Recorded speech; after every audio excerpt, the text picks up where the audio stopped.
Welcome back to the show, everybody. It may be April 1st and April Fool's Day, but I tell you what, this ain't no joke. I'm here to get rich, not just rich, but build extreme generational wealth. And I know a lot of you are too. And you're going to see evidence of how we're going to do that and what's happening. The New World Order unfolding right before our eyes. We got more evidence of that and so much more. Somebody roll that beautiful intro.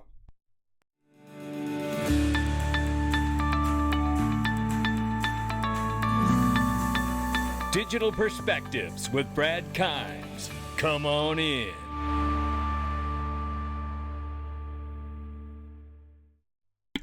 Welcome back to the show, everybody. You can follow me on Twitter at Dig Perspectives at the top of the screen. And everything we're talking about here today, $2.076 trillion market cap. We're off by a little more than 4% this morning. Good morning. It is April Fool's Day here. I don't have anything for you. I tried to put something together, was going to try to psych you guys out, but I couldn't do it. The video I ended up putting together today is not an April Fool's joke. And in fact, I think it's going to be plenty enough evidence for us to see that we are witnessing the New World Order roll out before our eyes. You're going to see more evidence of that today. And I believe you're going to get real hard evidence of what the SEC versus Ripple case really is about. Let's get started. Bitcoin 45,000 plus this morning. Ethereum is 3,200 plus. XRP slips to the number 7 spot at 81 cents. Let's take a look at the range of price very quickly, ladies and gentlemen. It is, drum roll, 80 cents on the bottom and 87 cents on the top. We'll keep an eye on it. If you're not aware, I'm loving this. For the first time, I can invest in blue chip art. This is really, really expensive art that normally multimillionaires and certainly billionaires have had access to. And now the average Joe investor like you and I can too. Yeah, they've commoditized these artworks and you can invest in them for $20 a share, no matter what art it is. And I have invested in many different pieces of art now at this point, and I'm loving it, including this Pablo Picasso right here. All of these and similar works appreciation for these artists are outperforming the S&P. Now, you talk about diversifying and taking some of my high-risk gains and moving them somewhere that the rich people do. This falls in line with my core tenet of putting my pennies next to their dollars. Not financial advice, but there's a link underneath the video. I am loving that opportunity. ProCoin News right here says, with the recent dip in price, their understanding is that this is a retest, exactly what we wanted. Have to pause and fuel up the rocket ship before the next departure. A lot of technical analysts are calling for a massive breakout that should be imminent, they say. I'm thinking that may fall in line with some fundamental news on the SEC case, for which we're going to talk about what the real intention, I believe, is behind it. And it will set XRP free, I really believe. EU Parliament bans all anonymous crypto transactions, ladies and gentlemen. There is more crypto regulations coming out around the world. You're going to see even evidence of that going through this information. This here is the antitrust division. I'm calling to action of everyone out here to tag them and ask them to look into ETHgate, because the reality is that they did. As far as I'm concerned, Joseph Lubin, Consensus, and many, many different others, and I believe with the regulatory capture of the SEC at the time, worked to create a monopoly for which they've been quite successful to this point. And I believe an investigation is hugely warranted in that area. Chris Larson recently came out. Now, he had an op-ed he put out at the end of last year, but he's recently resurfaced with his own campaign to get Bitcoin off of proof of work. He says here the current path of proof of work is unsustainable and will be met with a climate wall, he says. This is the last thing that he wants. The crypto industry needs Bitcoin to continue to succeed. This industry is also one that embraces change. Why is acknowledging this fact so controversial? Well, I say to this, I understand proof of work is not a sustainable solution, as Chris does too. And I want to be very clear. This is not a maximalist statement.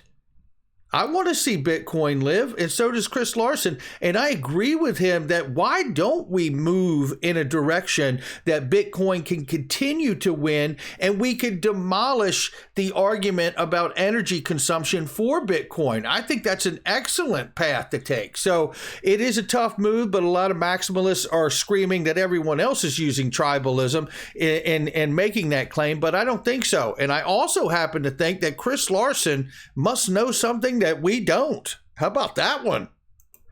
Now let's change gears and take a look at this, because not only do I think Chris Larson knows something about Bitcoin and proof of work and climate change, but here we see more evidence of the new order is happening. This is a Russian financial minister here saying that nobody on earth will be considered a second-rate player. All nations are equal and sovereign. Take a listen and read this right here. Here we go. And you will see right here. Формируется новая реальность, когда однополярный мир безвозвратно уходит в прошлое, и когда складывается многополярная реальность. Это объективный процесс, его невозможно остановить.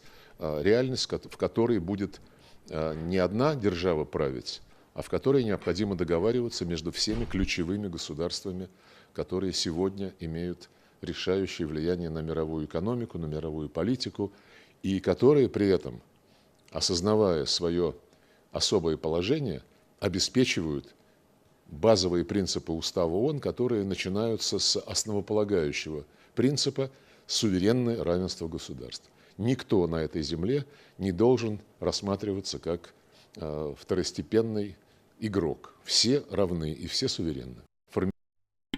I think it says it all right there, right? I mean, I tell you, he's talking, look, receding into the past and a multipolar world is being born.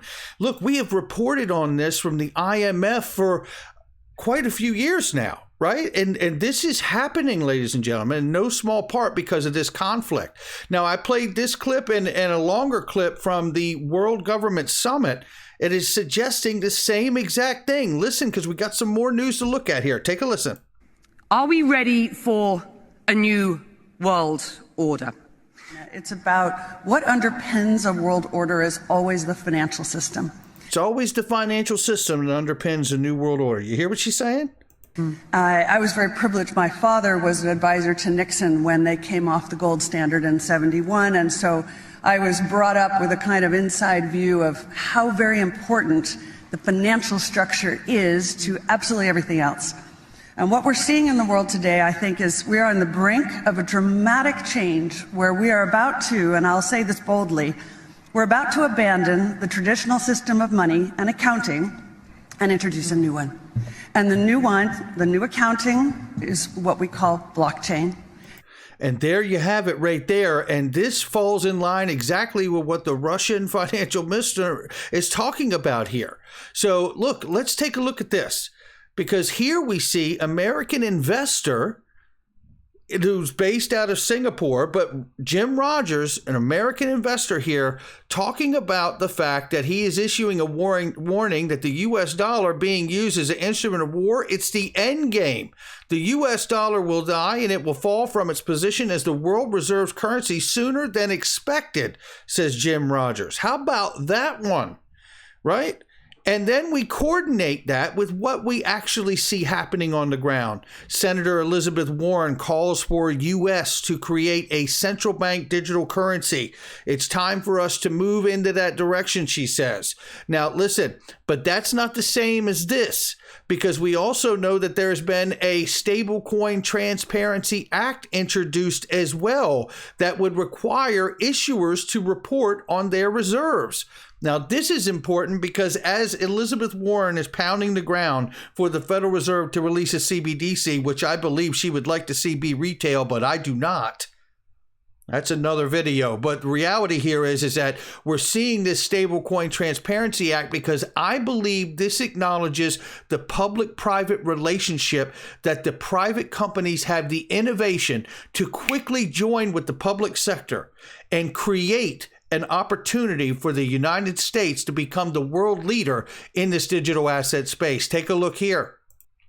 Because while that act has been introduced to guarantee the reserves of a stablecoin, look what motion we are seeing here out of Circle with the Bank of New York Mellon. Check this out right here. Peer-to-peer payments processor Circle Internet Financial today announced that it has chosen the Bank of New York Mellon Corporation, known as BNYMellon, which is a Ripple partner, to become a primary custodian for its USD coin reserves. Now, couple that move with the understanding of this Stablecoin Transparency Act to require issuers to report on their reserves. It looks like to me, ladies and gentlemen, as I've said before, I give you the unofficial U.S. retail digital dollar. Don't believe it. It's still true. Now let's take a look at this, because around the world, we know that not only is Russia telling us there's going to be a level playing field, a multipolar world is being born right before our eyes. We know that Russia is also in a coalition with Brazil through the BRICS coalition. Brazil, Russia, India, China, South Africa. And what is Brazil doing? Their central bank has more than quadrupled its foreign reserves in the Chinese yuan just last year and trimmed the holdings of the US dollar. Maybe, just maybe, old Jim knows that too, right? I mean, to me, this is all adding up. Jim Rogers is understanding all of this, I really do believe, right? So this is getting interesting. But then we see even further in the South America region, Rio de Janeiro and the capital there, we see that you can now pay your real estate taxes with Bitcoin and other forms of crypto. And Michael's exactly right. So it is money. Then it comes down to the SEC versus Ripple case at home here, ladies and gentlemen. What is this case about? When you have a company like Ripple that has been so very transparent over the years since their inception, working closely with the regulators, working inside of the financial system to make sure that they are end-to-end KYC, AML compliant. Why are they being sued? Well, I believe it is the example, and by the way, the perfect example of the Reeves test. We already know that Ripple and XRP break the Howey test. It does not fit. That is for sure. And I believe the Reeves test is exactly the perfect example of what this SEC case is. Listen to this lawyer right here explain what the Reeves test is and how you must start every analysis of the Reeves test of when something is a note of whether it is a security or a non-security. You must first start with the presumption that what you're analyzing is in fact a security. And isn't that exactly what this lawsuit is doing? It is assuming that every single transaction on the secondary market and otherwise is in fact a security. Well, let's take a listen. Under the family resemblance test, one must start with the presumption that a note is a security, which presumption is rebutted if the note bears a resemblance to one of the enumerated categories on a judicially developed list of exceptions. The following is a list of notes that have been determined to fall outside the definition of a security. A note delivered in consumer financing. A note secured by a mortgage on a home. A short-term note secured by a lien on a small business or some of its assets. A note evidencing a character loan in a bank to a bank customer. A short-term note secured by an assignment of accounts receivable. A note which simply formalizes an open account debt incurred in the ordinary course of business, such as a trade payable for office supplies. And doesn't that remind you of Ripple's lending program that they opened up? Isn't that one of the exemptions for not being a security? I find it to be no mistake that Ripple has brought in these attributes to their services, to their customers and clients, so they can qualify as a note, but a non-security note. Listen just a little further here. And a note evidencing loans by commercial banks for current operations. for which I really truly believe we could see Ripple become a bank. That's what I believe the XRP escrow becomes, is a backstop for the collapse of the United States dollar that Jim Rogers and everyone else is talking so loudly about these days. And I have never been under the assumption that XRP would be rolled out in a time of good economic welfare across the planet. XRP was designed to be able to save the world from an economic collapse.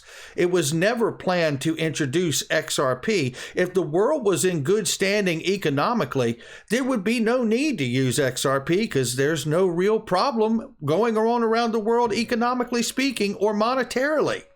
But the reality that we are in this time that we are in, it is obvious that the US dollar has been exacerbated by 10 trillion plus in printing and the deliberate shutdown of the economy and a liquidity crisis that existed beforehand. But make no mistake, many different entities around the world understand exactly what Ripple and XRP's role is, including this one that TAIG dug out of the archives here. Its US Homeland Security says, we know it's more likely in the near future a currency agnostic P2P payment transfer mechanism like Ripple will be used to access the US dollars instead of a cryptocurrency like Bitcoin. Ripple XRP is based on a consensus algorithm and is not controlled by a centralized institution or a government. Again, you would think this kind of clarity would just be sent over to the SEC. But if you're going to move all the money of the world onto and through and across a decentralized exchange like the XRP ledger, you're going to need to legally define it, ladies and gentlemen. And there's more evidence here from the International Federation of Accountants. Ripple transaction protocol explored by a few larger organizations to improve supply chain management. It says right here, you can see it. Supply chains such as blockchain related tools include Ripple transaction protocol for large organizations to improve supply chain management, greater automation, transparency, and visibility. The penetration of blockchain appears to be limited to a few use cases, particularly focused on enabling provenance of products and materials, it says here. And it goes on to talk about how it is expected that distributed blockchain technologies will demonstrate strong potential in and turn enhance end-to-end supply chain visibility, flexibility, speed, while reducing cost and risk. Then even more evidence here, we see this from TAIG again, of concerns of the U.S. national interest. China and Russia are collaborating on financial blockchain solutions. It is the opinion of Michael J. Casey, a blockchain advisor at MIT's Digital Currency Initiative.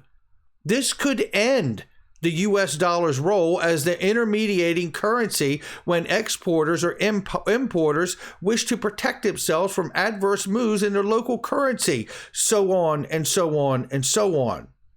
This is the call coming down the pipe here. And I'm telling you, there is no other suited asset than XRP and certainly XLM in my mind, because they are the furthest along into getting this legal precedent set on the digital asset XRP. And then I remind you of Goldman Sachs in November 21 very quickly here. They see Ripple and RippleNet as a solution. Circle as well, just like the news from Circle and BNY custody, along with the Transparency Act for stablecoin reserves. And then November 2021 as well, World Bank. They happen to see stablecoins for cross-border payment falling into the category Ripple XRP and Stellar XLM.